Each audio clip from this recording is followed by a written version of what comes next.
I figured I'd do a little bit of a walk around of this thing because I don't see really any videos on this type of tractor at all. I mean, I see some videos on like the TS110 and stuff like that, but when I do see this one, it's never the open cab version. But yeah, I'll do a little bit of a walk around. We'll start over here on this side where oil is. Your oil's right there. Just pull that out and check it, and ours is pretty good. That's where your battery is very exposed. That's one thing I don't know if I like about this tractor. I don't know. It's one of them old Ford designs. I see this on those Fords from like the 90s and stuff, where they got that exposed battery. Like, what is that one Ford tractor? Is that the 8030? 80 something, 30 something? I don't know.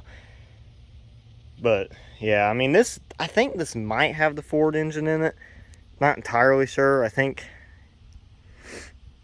it probably does.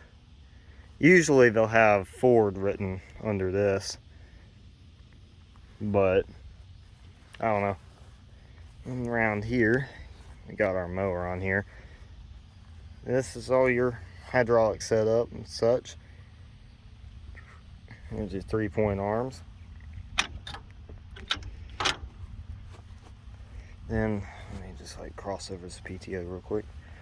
Oh God, I'll never do this if the tractor's on. Oh. Over here is your hydraulic and transmission, which you really got to keep an eye on this. And it's clear, so it's kind of hard to check. And really what I'd suggest doing is every time you check it, get the tractor hot. Get that transmission hot. Just let it run for a bit, or maybe take it for a lap or two around something, you know. Just to get it hot so you can check it better. It just reads a lot better when it's like that. But yeah. And usually these things come with like little toolboxes and such, and this is where you pour in your hydraulic and transmission, just right here. It's about the same setup as any other tractor. But yeah, you just put a funnel there and go buy hydraulic and transmission, put it in there. Then, okay. On this side you got your fuel tank, which the fuel meter on this tractor, it's not the most accurate.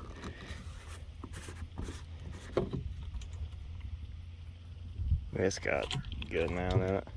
I mean, this tractor, it's pretty good on diesel. I mean, I've even heard people talk about this engine. It just kind of sips diesel a lot. And, I mean, I do see what they mean. Something like that John Deere, you usually got to refill it daily. This one can go, like if you're just mowing, I've had it last about 3 days at most, depending on the size of the field too. I mean, it's got a huge fuel tank. I mean, because I fill it up to about there usually. And I mean, you probably could go higher. I just prefer there. And then you got it coming all the way down to here, and then all back there. That's just all fuel tank. Now normally on these other you know, probably on, if you got one of these or whatever, you just want to see what else someone else says, you ain't gonna have that. This is like a door hinge they just kind of put on. Oh God, there's a wasp in there. Oh my God, of course there is. Well, that's gonna be fun to deal with. I may get stung, but that's all right. But yeah, you ain't normally gonna have just a door hinge. On normal ones, you got the little thing down there that locks in. But yeah, this this grill is just a little bit of rough shape. But I would pop the hood. I just don't want to get stung by that wasp. Where is he exactly? I may just go grab wasp spray and see if I can kill him. I don't want to spray it all up into the engine though. That is one thing about this tractor. They love building in it. My God, where is he? I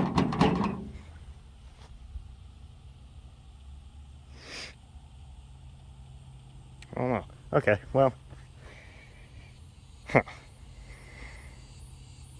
Yeah. Anyways, on this one though, all this is broken. I feel like it got hit with something, so it just got like this, and you gotta take this old bungee cord off, which I'm trying to find a new grill for this thing, because I don't exactly like the idea of a bungee cord being the only thing holding my hood down. It's just not something you prefer to have, because that could snap or something, and I don't want it to snap on me out in the middle of the field. That guy's getting angry in there. Hear him going kind of crazy. Anyways, up here, let's climb up. Oh man. Something else we had too is we had a wasp nest in there pretty bad. I finally got rid of it, and when you know, right when I get rid of one, another nest tries to come in. Okay. Anyways, these are all your gears. That's your hand throttle right here, and then your forward and reverse. You got all your gears. You got one, which is up, and then 2 down. If you want to shift into 3, over and up, and then 4 would be over and down. Then here's your range. You got the first range, the second range, and then the third range, which I'm not shifting any of these, but that's just the setup they're usually in. Then you got your, oh my god, my finger. Ooh, sliced my finger up a bit ago. But then you got your 3-point control right there. So just control your linkage arms. You got your 2 levers. This one's broke on ours, but usually I think it'd be the one you'd use if you had it plugged into that side. Which I didn't know there was another side back there. If I'd known that, we probably wouldn't have swapped these, but yeah, this one broke, so this is the dominant one now, and that one's just inactive. And then I'm assuming that's probably just your draft. Oh, let's see what else is there. There's your handbrake right there. It's this pillow. Ours does not work at all. Yeah. This one has a little cup holder. I don't know if all of them have that. I don't even know if this is a cup holder. Probably not. I think it's just something we made into a cup holder. Or maybe it is. I don't know. I don't know how this tractor was stock, really. I mean, it's still stock. It's just, it's got stuff like that on it, and a little fan here that they put on later. Yeah, and that'd be your turn signals, I'm pretty sure. And you got, I'm assuming that would probably be something like brights, maybe, for just like a higher beam light. Maybe something like that, I'm not entirely sure. But over here, that's our lights. This is like regular lights, that's your flashers. And over here is your PTO control. That, I'm pretty sure, is a diff lock. At least that's the most I could find. Told me this is a diff lock. Then you got your little PTO, which for this, whenever you want to activate, you just press in the button and pull up that and just let it go. And then whenever you need to stop, just pop it down, and yeah, you got it. Trying to think if there's anything else up here. I don't think there is, besides you got your clutch down here, and you got your dual brakes and the foot throttle over here.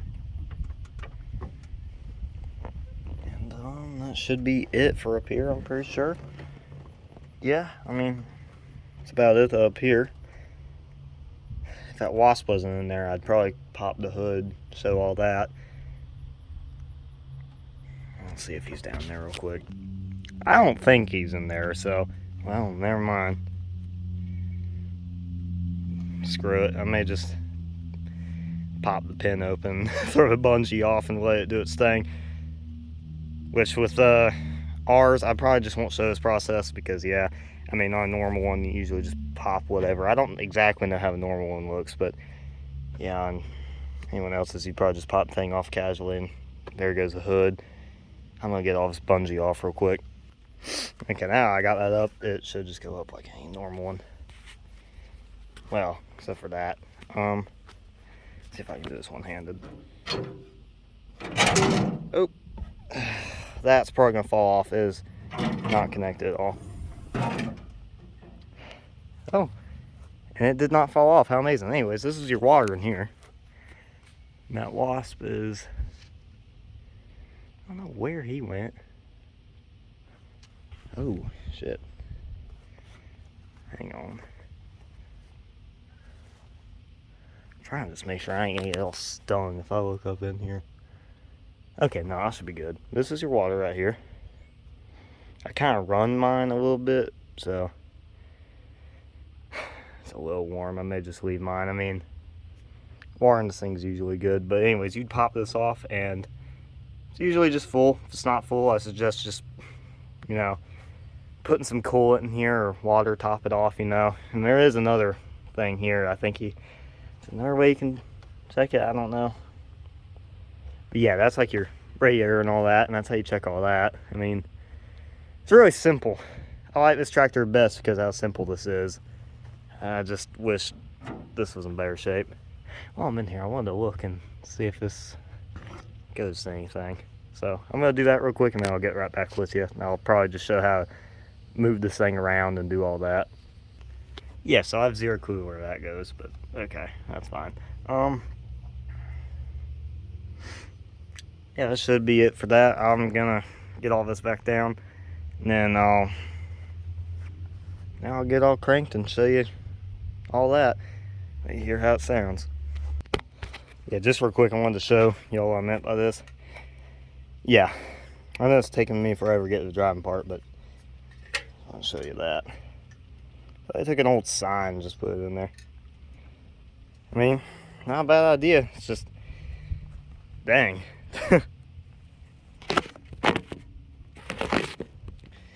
Okay, well, after you've checked everything, just get up here, which our tractor has a kill switch, so I had to turn that on. But, okay, now I gotta do that. Okay, if you ever have this problem, make sure it's out of gear completely. Yours, if you have one and you're just trying to learn how to drive it, it should crank right up for you. If it doesn't, it's doing this.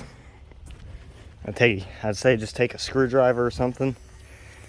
Make sure this is completely out of gear. And take it and put it right there on that little bolt in there. If you can see that, yeah. Something's going out on it. I thought it was a solenoid, but they said it's not, but I don't know. Whatever it is. Yeah. But if you ever have that problem, just be extremely careful, because you overwrite every single safety feature, like every single little rule of safety whenever you're doing that. Because if this thing's in gear, it'll go forward and kill you. But anyways, I'd suggest if you're just learning how to drive this, or if, you know, like your first time, I'm going to turn my fan on, but if it's like your first time ever driving one of these and you're trying to learn from this, you know, press in your clutch. If you got a mower or anything like that on the back, raise up your 3-point. It's going up. Then take whichever lever controls whatever you got on the back. Lift it up. Yep.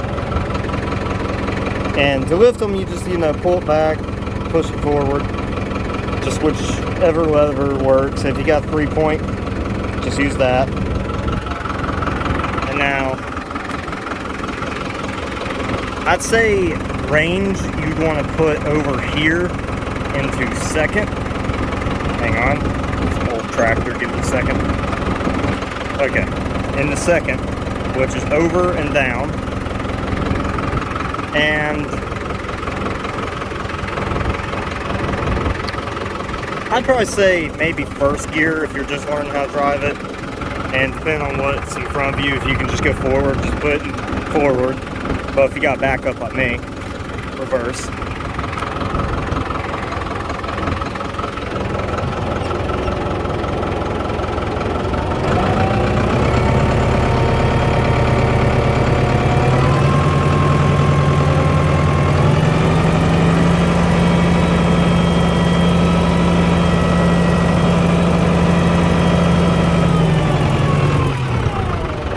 which that's really not a bad gear to start off in. And if you're not confident in being able to press both of these double clutches at once, or clutches, I mean brakes, there's a lock on them you can flip down, just like that. I'm not going to put mine all the way down, but you just flip it in there and they lock together. And that's all you have to do with that. Me, I'm going to leave mine unlocked because I prefer just put my foot right there. Now put yours in drive or whatever you need to put it in. And there you go. This is what first gear is like. Your hand throttle is right here, like I said. Your RPM count will be that. That'll be your coolant right there, or like your temperature. And then that'll be your fuel gauge. I'm gonna pump mine up a little bit. I'm gonna put mine into third because I'm just gonna go feel. So yeah. But yeah, and these are your ranges. Third is your highest range. Second is like your medium. And then the first range is just your really slow one. And then, like I said, you got your gears over here. You got second, which is right here. You got third, which is over and up. And then if you want fourth, down. I mean, it shows you right there how it is. But sometimes these will be missing, I know, so kind of just got to get a feel for which gear you're in. But yeah, right now I'm going to put mine third just so I can get through fields a little bit faster. And this is what third gear looks like in this range and gear.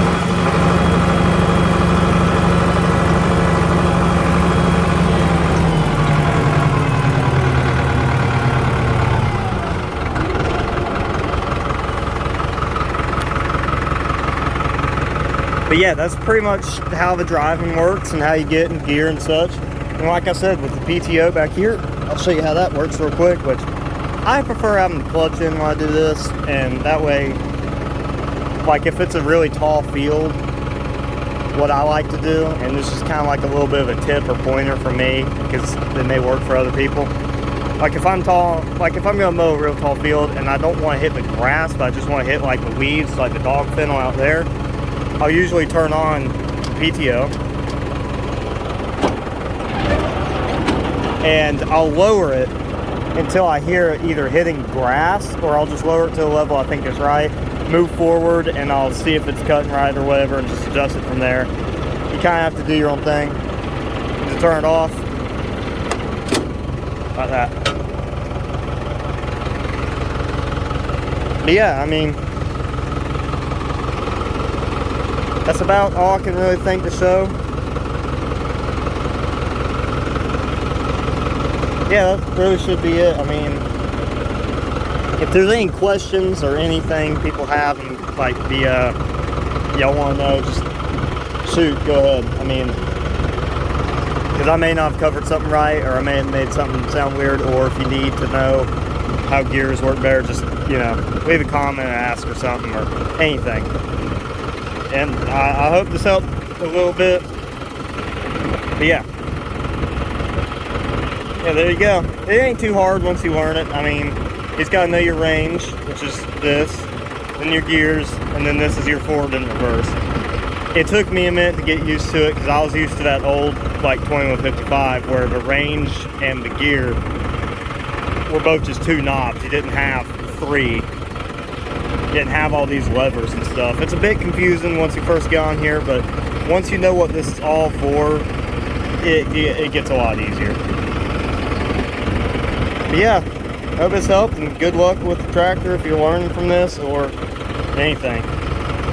Or if you just wanted to see how this tractor worked, thanks for watching. Yeah. Anyways, see you.